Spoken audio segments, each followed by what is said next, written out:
poderia dizer que esse vídeo tem como objetivo principal te explicar o que é id, o que é ego e o que é superego, mas isso seria uma mentira. Muito prazer, meu nome é Thomas, eu sou escritor e estudante de psicanálise e aqui nesse canal eu tenho compartilhado toda a minha jornada de aprendizagem. Inclusive esse vídeo que eu estou gravando agora faz parte dela. Tá bom, Thomas, mas onde é que entra a parte da mentira? Entra no fato de que, além de te explicar o que são esses três elementos que compõem todo o aparelho psíquico de qualquer ser humano, é isso, meu amigo, você tem os três aí com você. Eu também quero te contar porque, com base neles, conforme uma discussão que eu tive alguns dias atrás, num churrasco com um amigo meu, a gente simplesmente não consegue reconhecer a meritocracia. Calma, respira, bora lá. Vou te contar primeiramente o que rolou naquele churrasco. Esse meu amigo, que trabalha com marketing digital, empreendeu, se deu bem, sucedeu profissional e financeiramente, começou a questionar por que algumas pessoas simplesmente não conseguem reconhecer o mérito das outras, principalmente pessoas de esquerda.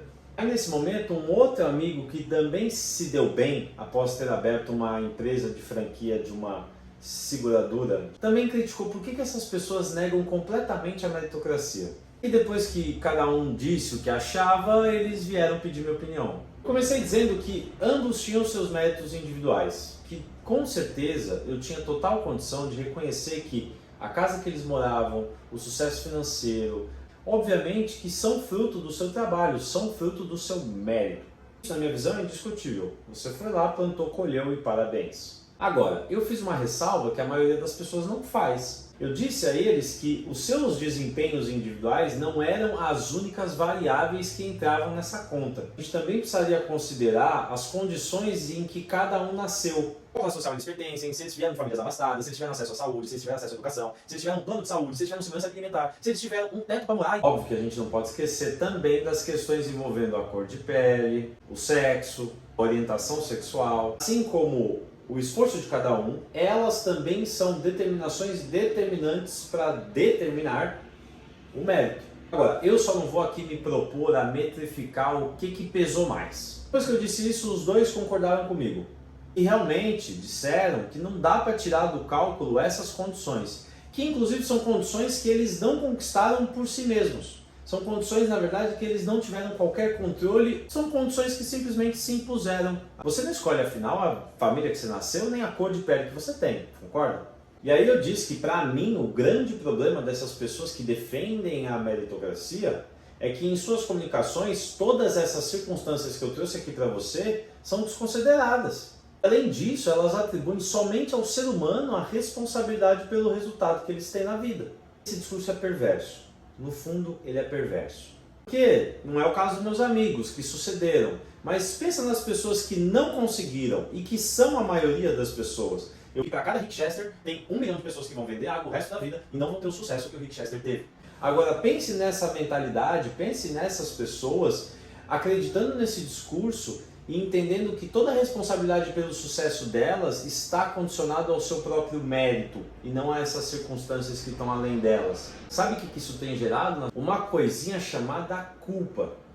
Mas seguinte, o quanto essa lógica da culpa e da atomização do indivíduo na sociedade vai ser assunto para outro vídeo, certo? Nesse aqui eu ainda preciso dar conta de te explicar quais são os três elementos que compõem o aparelho mental. E para isso eu vou voltar numa pergunta que um amigo meu, o do marketing digital, me fez logo em seguida naquele debate. Thomas, mas e quando as condições são iguais? Ou praticamente muito parecidas? Por exemplo, eu e meu irmão, nós tivemos a mesma criação, nós tivemos as mesmas condições, nós tivemos as mesmas oportunidades e possibilidades. Como é que fica nesse caso? Eu não vou te contar aqui o que rolou com o irmão desse meu amigo, perfeito? Isso é uma intimidade nossa e acho que a gente também não tem uma intimidade tão grande para eu compartilhar contigo. O que eu posso te dizer é que ele não sucedeu tão bem profissionalmente e financeiramente como esse amigo meu. Como resposta para esse meu amigo eu disse, cara, mas as condições de vocês dois não são iguais, nunca foram. E ele me fez uma cara de perplexo e eu disse, por dois motivos principalmente. Vão pegar pelos seus pais. Quando seus pais tiveram seu irmão, eles eram marinheiros de primeira viagem. Você concorda que a criação que eles deram para o seu irmão é completamente diferente da criação que eles deram para você, uma vez que quando você nasceu, eles já tinham obtido o conhecimento de uma experiência anterior de criar um filho? Isso que não existe esse papo de que mãe e pai cria filhos da mesma maneira. Os filhos são diferentes e com certeza, principalmente os pais são diferentes. A criação vai ser diferente, inevitavelmente. Bom, Thomas, eu concordo com você, mas cadê o segundo fator? É aí que entra o Freud. Com id, ego e superego, determinando as nossas atitudes e comportamentos e formas de agir, sendo únicos, sendo particulares, sendo individuais, não tem como você comparar dois seres humanos. Se não existe nenhum ser igual ao outro, nem em condições materiais, nem em condições subjetivas e pessoais, como é que você quer estabelecer um parâmetro de competição que os equivala? Não tem como, né, bebê? Agora é o momento que você aí repete o que o meu amigo disse pra mim. Não, Thomas, eu até concordo contigo, mas me conta mais desse tal de id, ego e superego pra eu entender. Óbvio que eu vou contar. Vou começar pelo começo, pelo id. É o começo porque ele é a primeira camada do aparelho mental que surge na nossa cabecinha. O id nada mais é do que o inconsciente. Ele ocorre a maioria dos processos mentais. E é nele que se alocam os instintos de sobrevivência e de proteção que todo ser humano carrega consigo. Nele também a gente tem os sonhos e a gente tem as fantasias. O id está principalmente relacionado à necessidade de satisfazer os desejos do homem. Por isso que a gente diz que ele é regido pelo princípio do prazer. Já o ego, diferentemente do id, não nasce com o nascimento do ser humano. Ele é construído e se desenvolve conforme o ser humano vai tendo experiências de vida. Lembrando que, voltando ao caso do meu amigo lá com o seu irmão, se ambos não tiveram as mesmas experiências de vida logo no começo da existência de cada um, como é que você quer dizer para mim que os seus egos são iguais? Eles não são. A comparação entre eles, portanto, não faz sentido algum.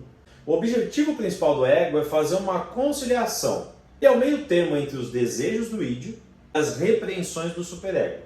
O ego vai tentar encontrar sempre uma alternativa entre aquilo que as duas camadas demandam dele. Sua regência se dá, diferentemente do id, agora pelo princípio da realidade. Thomas, mas o que é princípio da realidade? Thomas, mas o que é princípio do prazer? Isso aí, bichão, vai ficar para outro vídeo. Porque nesse eu preciso te contar o que é o superego. E o superego é o carrasco.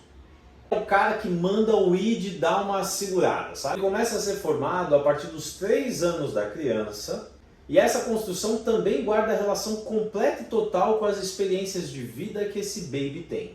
Para resumir essa patota toda, você tem do lado o id querendo, o superego dizendo não, e o ego encontrando um jeito de agradar os dois sem fazer feio perante ao mundo.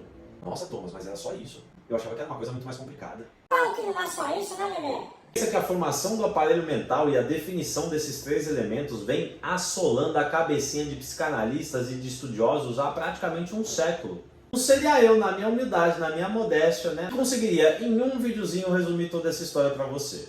Por isso que eu já vou te pedir para curtir esse vídeo e se inscrever no canal, porque se esse vídeo é insuficiente é porque vem muitos outros pela frente. Eu tenho certeza que se você chegou até aqui é porque você gostou e não vai querer perder os próximos. A gente se vê por lá, ou melhor, por aqui.